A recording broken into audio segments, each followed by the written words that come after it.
بسم اللہ الرحمن الرحیم۔ نماز میں اور گھر میں سیدنا ابو بکر صدیق رضی اللہ تعالی عنہ نے رسول اللہ صلی اللہ علیہ وآلہ وسلم سے عرض کی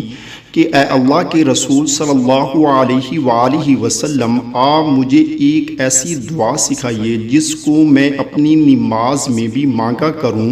اور اپنے گھر میں بھی مانگا کروں۔ رسول اللہ صلی اللہ علیہ وآلہ وسلم نے فرمایا کہ یہ کہا کرو کیا،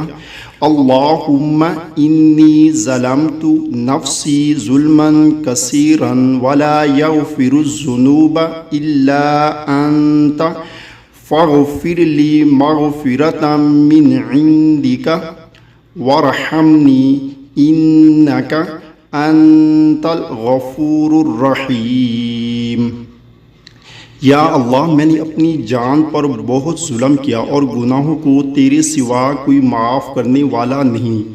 سو اپنے پاس سے میری خاص مغفرت